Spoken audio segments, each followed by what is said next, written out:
We met in this house, actually. This fateful house in this room. No, it wasn't. No. I can't quite remember the very first time we met, but The first time we were introduced, it was here. He was friends with my older sister at the time, and we just kind of crossed paths. I had a group of friends over and was coming through the kitchen. He was in the living room with my sister, and my sister was like, "Hey, sister, yeah, and his sister." And hey, Louisa, this is John and Becca. And I was like, "Oh, hey guys." And then it was a while before we really even had a second conversation. But that's probably the first time I remember. You were playing with the dog. I just remember you like wrestling the dog. I was like, what's this guy doing? So.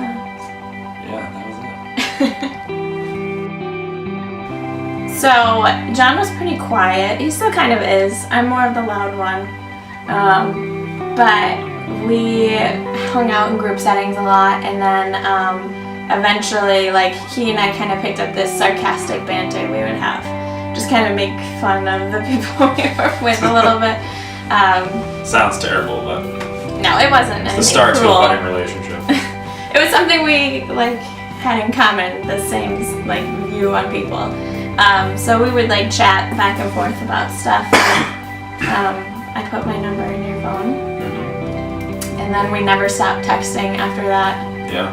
I think I counted, was it like 2 years every single day? We text back and forth every day. Yeah.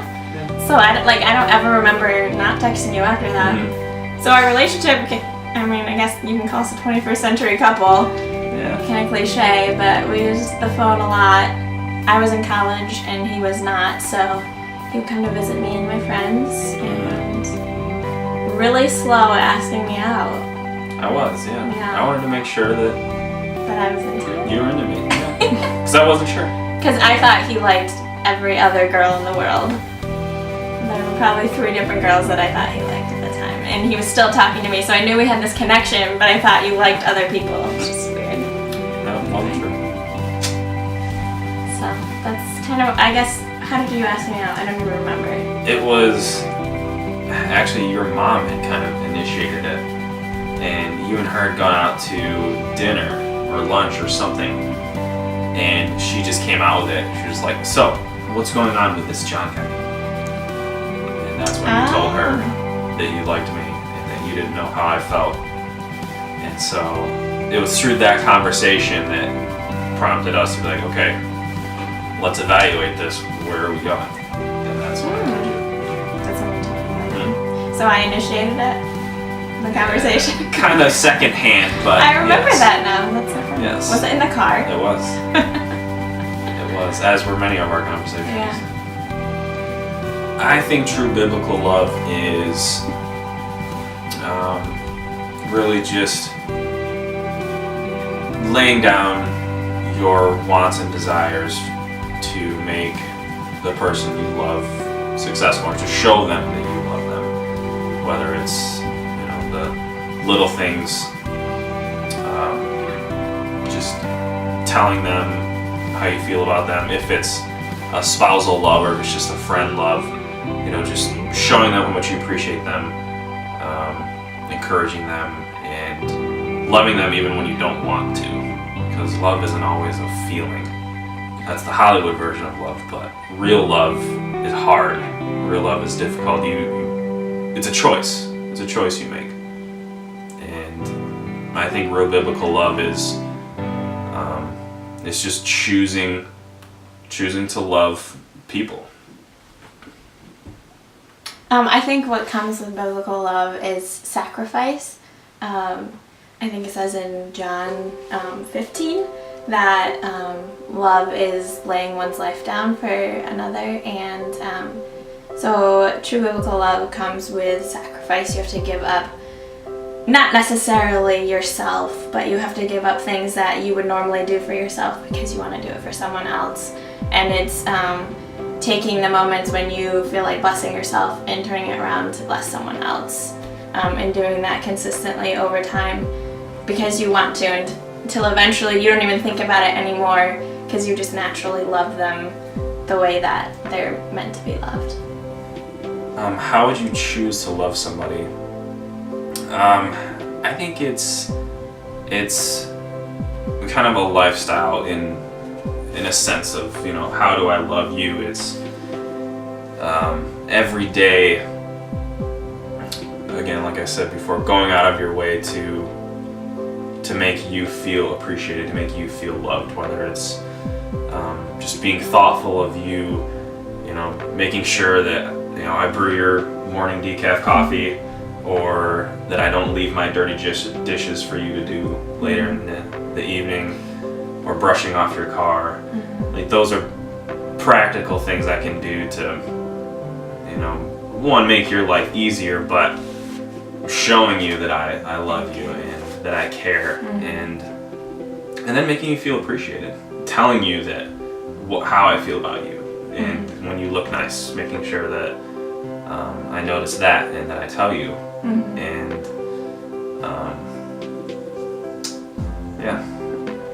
Yeah, John's family is very good at expressing love. They're a very loving family, and so words of affirmation is something that they're very big on, and just in general being positive. And not that my family is not, but it wasn't as natural for me to do that. But definitely being with you has taught me how important it is to give and to receive that. In all sense of, I think of like the 5 love languages. I think loving someone is being close to them, being near to them, spending time with them, talking to them, sharing things that are inside of you that you care about and that you're inspired by. It's also doing acts of kindness, which is definitely your strong suit. Giving gifts, just being thoughtful. There's one more. Did I do 4? I think there's 5. Anyway, so yeah, the 5 love languages.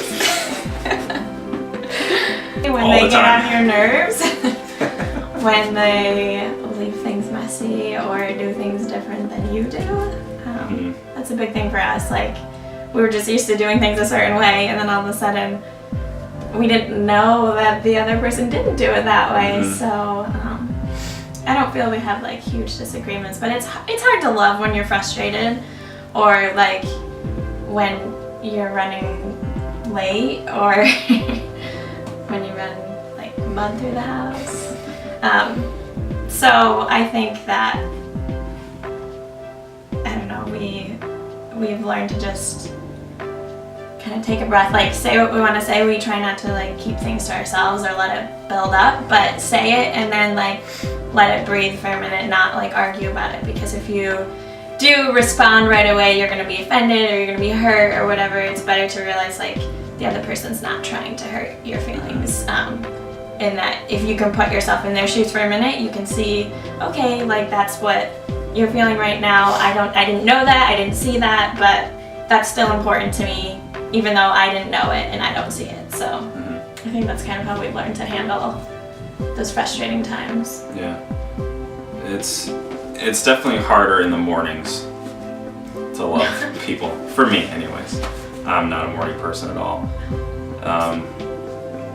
Yeah, like Lewis was saying, it's when those little things come up that you weren't expecting them to react to something you did, or they're just doing something differently that just kind of bugged you, and it's a hard time to love them, especially when it's a continuous thing, and it's not something that it's a big enough deal to be like, you need to stop doing this or we're gonna have issues. It's one of some of those things you gotta just keep to yourself and grin and bear it, because keeping the peace is more important than bringing up every little thing that you don't like about the person. It's like choosing your battles, kind of. Yeah, absolutely, picking your battles. The biggest way that I overcome the times where I don't necessarily want to love you, but I know I need to choose to, is just realizing that you're not out to get me. You're not out to annoy me or frustrate me. And it's hard to remember that sometimes, because it feels that way at times. But I have to tell myself that's not your motive. I have to give you the benefit of a doubt, because you deserve at least that. In my mind, in my mind, off the bat, I have to. And I just have to tell myself, you know what? She's not doing this on purpose. This bugs me. If it's a big enough deal, then I'll say something. If it's not, then I just need to ask God to help me let it go. Yeah. And so I think prayer is a big way to overcome those difficulties, and because prayer doesn't really change the situation, it changes you. And I think that's the key. What makes my wife beautiful on the inside and outside? On the outside, I mean, look at her. She's gorgeous. And the more practical things are, you purpose to put your best foot forward. Not every single second of every day. There are days where you put your second best foot forward, but that's okay, you're still beautiful. That's something that makes you outwardly beautiful. You're fashionable, you're current, you like to dabble with different styles, and that to me is attractive.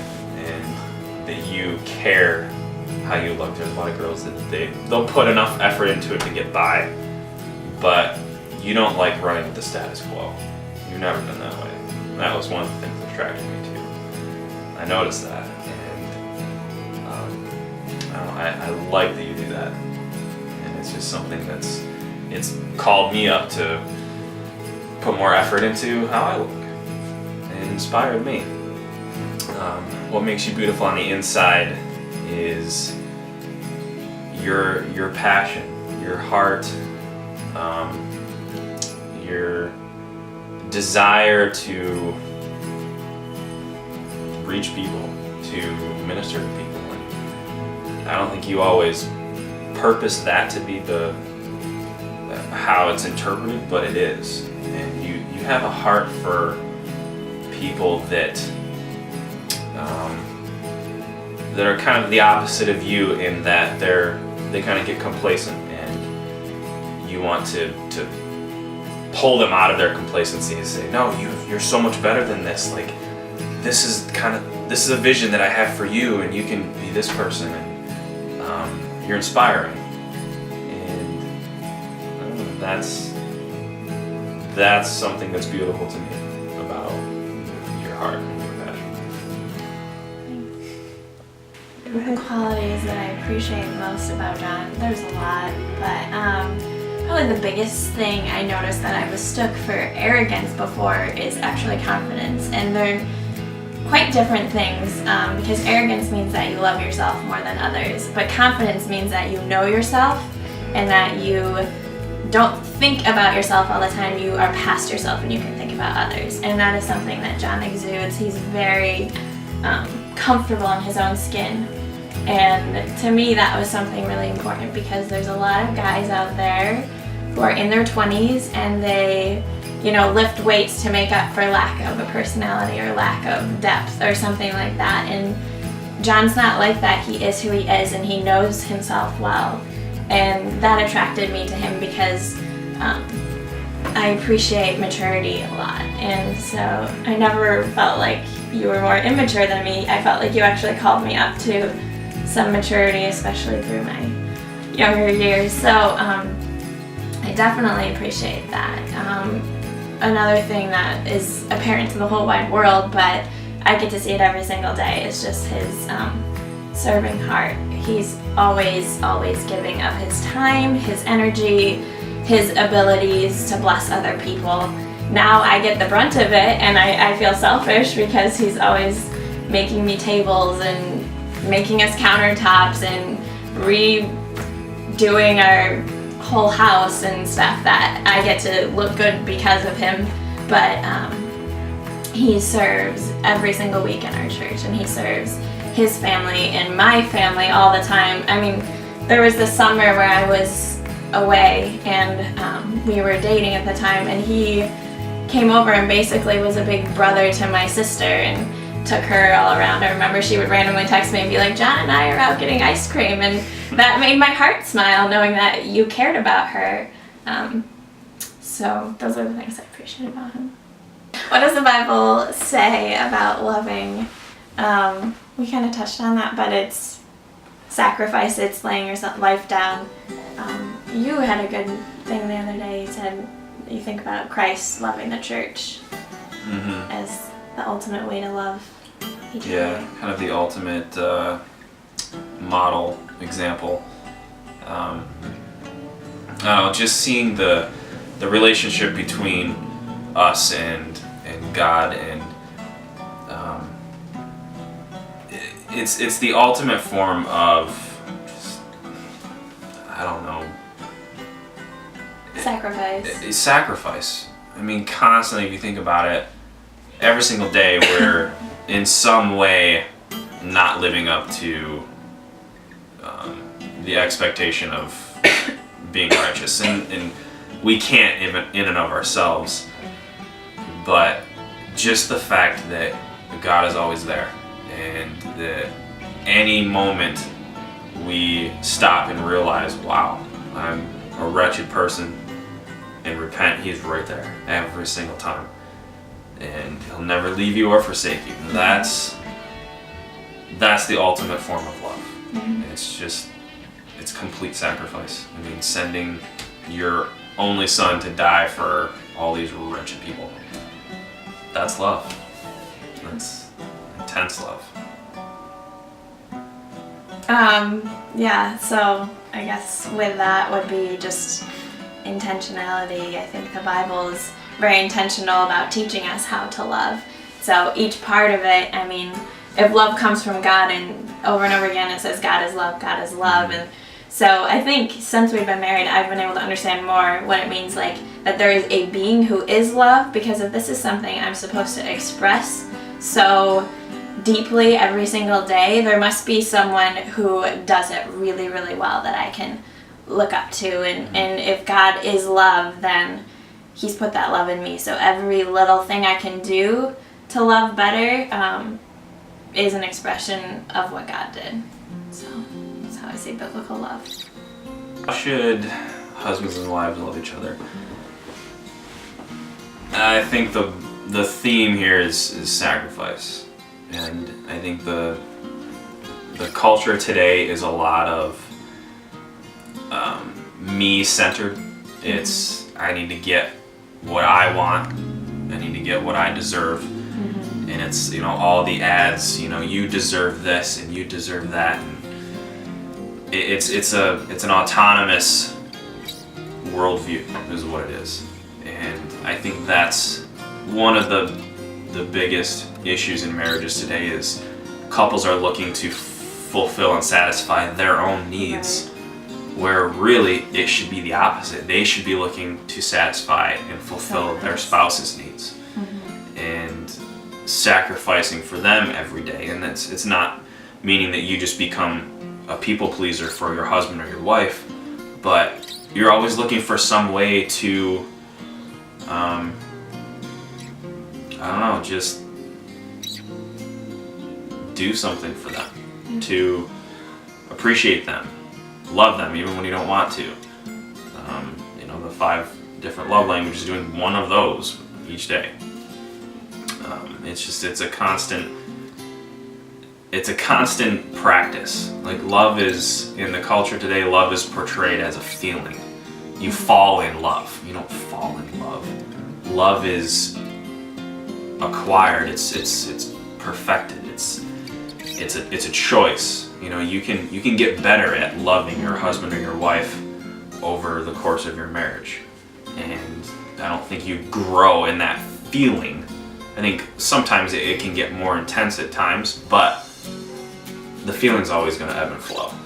It's the choice of to or to not love them. I think the key, honestly, is Christ. There's no such thing as a loving marriage without God and without Christ. So if you don't know the Lord, I mean, I sometimes wonder why people get married, because in a lot of ways, like, it's maybe good for a few years, and then, maybe you have a couple kids, and then, like, you don't have that feeling of love anymore and those affectionate feelings toward each other. So what do you have to base your relationship off of? And really, for us, it's that we both loved God first, and we knew who we were because God made us. And so now we don't do it perfectly, but we have learned how to love each other more each and every day and year, because we've been together 4 years. So I think it's just understanding that our relationship with God is first, but also realizing the purpose of marriage, which for me it was finding someone who was different than me but better than me in a lot of ways, and someone to hold me accountable to working on my weaknesses, where a lot of people just want someone to make them feel good about their strengths. Like, really, we wanted someone to help our weaknesses become strengths, and that's why we're so opposite and we're so different, but we really can love each other, because the things he has that I love about him, I don't have, and I can really value them because they're so unique and so different than what I'm used to and how I think. So it's being able to see Christ in each other and see those good things as things that overshadow the bad, and that's a work in progress, and I'm sure it will always be. But actually, another thing that we both feel really strongly about is friendship, that we work actively to be friends and not just to be romantic lovers, which, I mean, that's great, but you can't sustain a life on that. And so just watching TV shows that we both enjoy and finding, he went dancing with me a couple weeks ago, and it was totally out of his comfort zone, but like, it was something he wanted to try because I wouldn't laugh at him. So we did it together, and it's building those memories because we're friends. That's really what it's all about.